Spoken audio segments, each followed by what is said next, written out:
Hello les potos. Tout d'abord, ce que je voudrais vous souhaiter, c'est un mortel joyeux Noël. Let's go!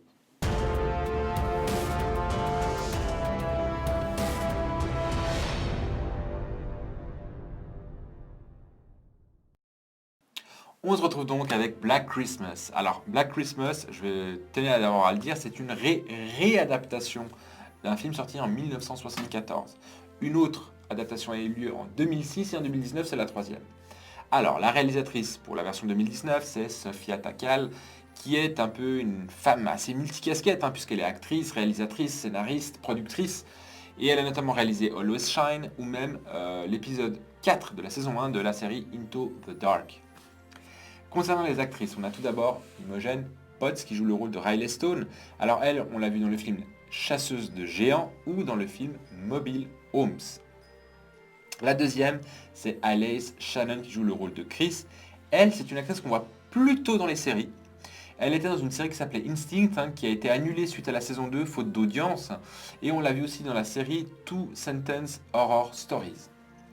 La dernière actrice, c'est Lily Deneuve qui joue le rôle de Marty. Tout comme Alice Shannon, c'est plus une actrice de série.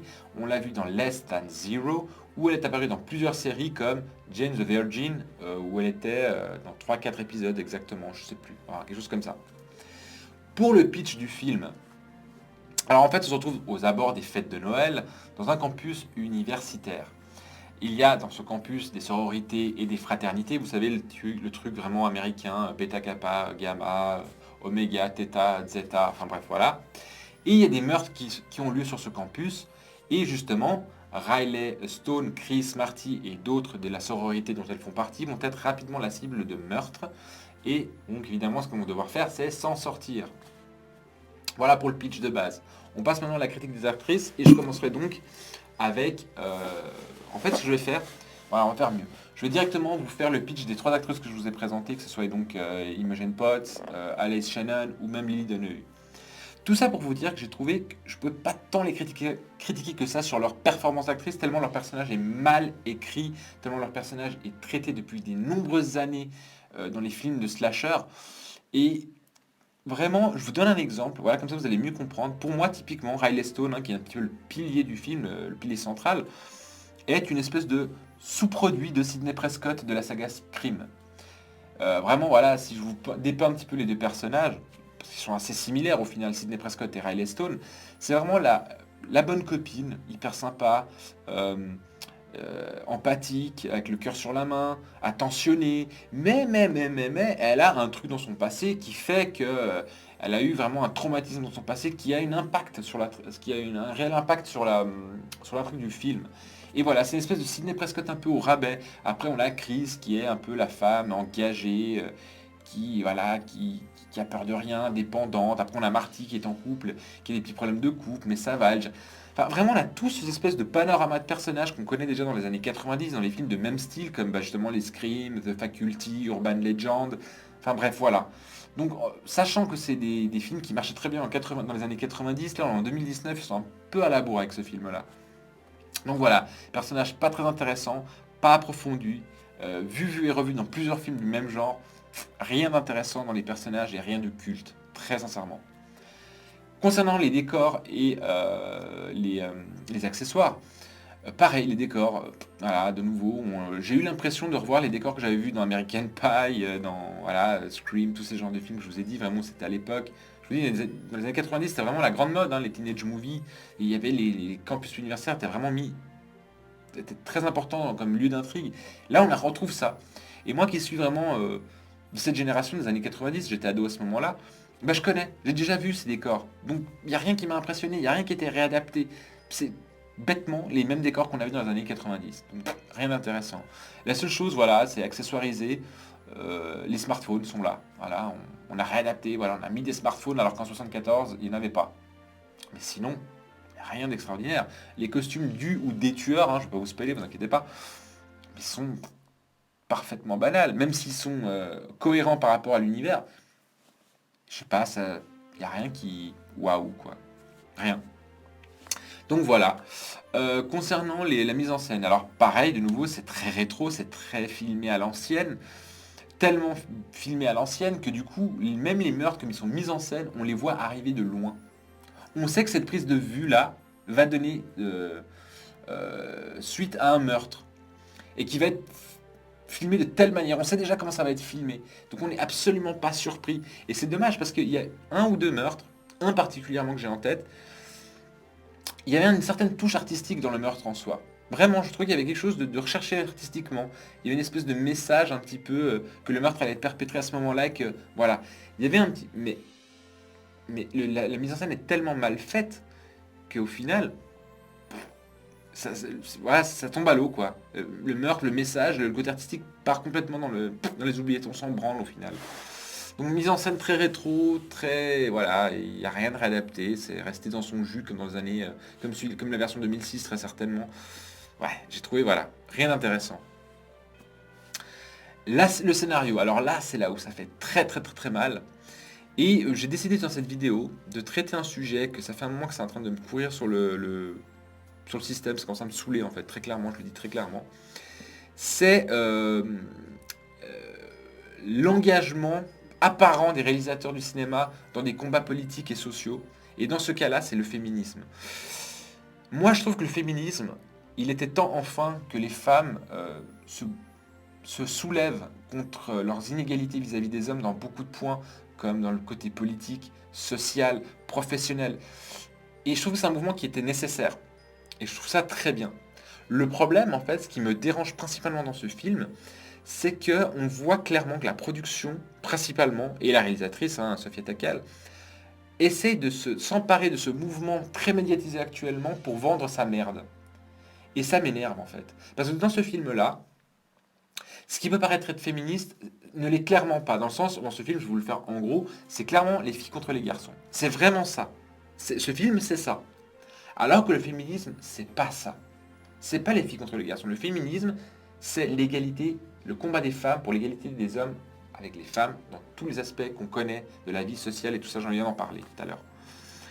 Et ce film-là, il surfe donc sur les fêtes de Noël pour vendre Black Christmas, logiquement, mais aussi sur ce combat féministe.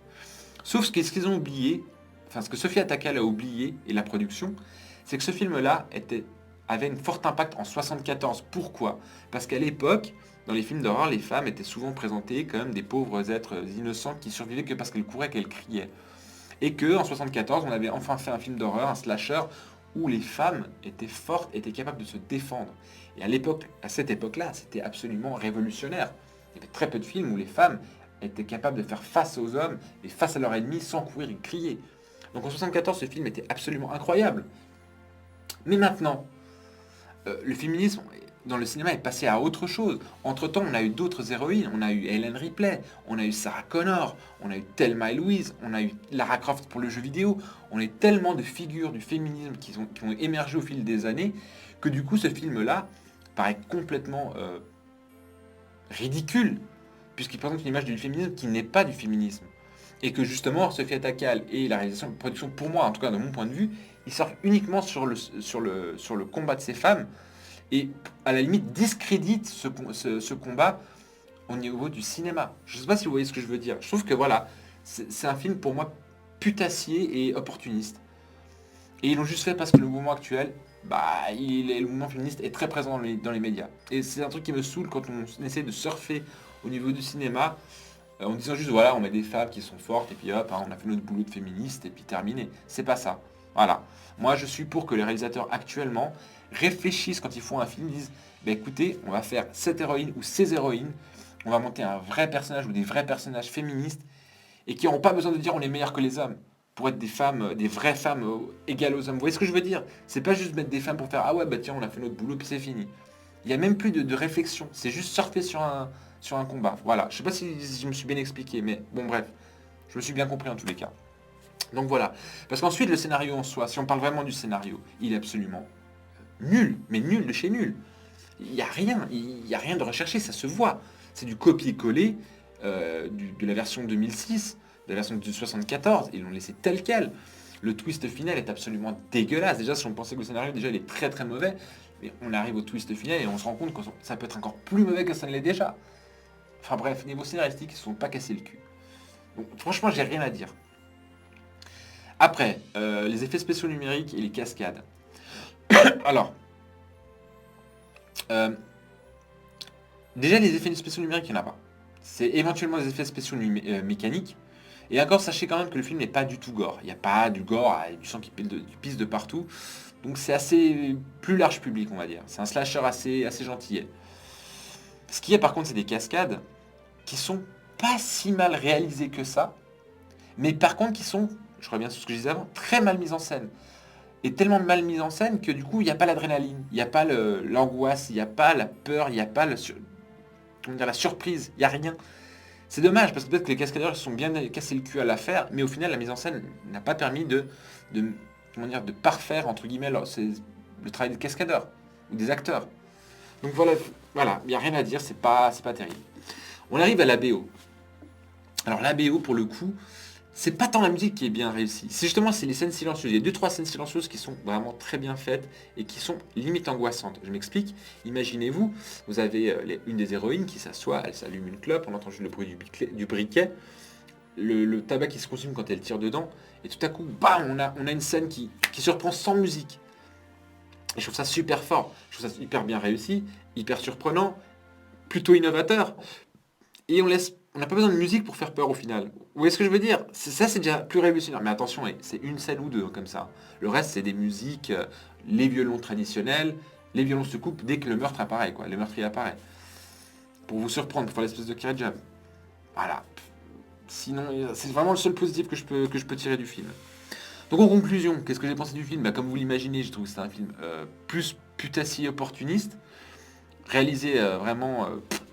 genre à la vague je te pousse pour sortir le film le plus vite possible, de profiter bien du mouvement féministe et puis des fêtes de Noël pour vendre cette camelote, cette double de merde.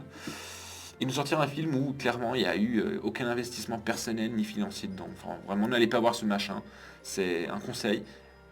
Regardez plutôt, ou re-regardez plutôt des Scream, des Faculty, des Urban Legends. Vous gagnerez du temps, franchement. Au niveau du genre, vous gagnerez du temps et de l'argent. On va faire ça. Donc voilà, j'ai décidé aussi de ne pas faire d'alerte spoil ce coup-ci, parce que je trouve que le film est tellement mauvais qu'il ne le mérite même pas, que je m'attarde dessus, ça n'en vaut pas la peine. Mais malgré tout, j'espère que vous avez aimé la critique, malgré ce gros coup de gueule sur cette vidéo-là. Si c'est le cas, n'hésitez pas à vous abonner à ma chaîne, bien évidemment, d'activer aussi la petite cloche de notification pour être au courant de mes prochaines vidéos. N'hésitez pas aussi à donner des petits coups de sucre d'orge sur le pouce et à partager la vidéo avec vos proches. Mais en attendant, prenez soin de vous et bye bye.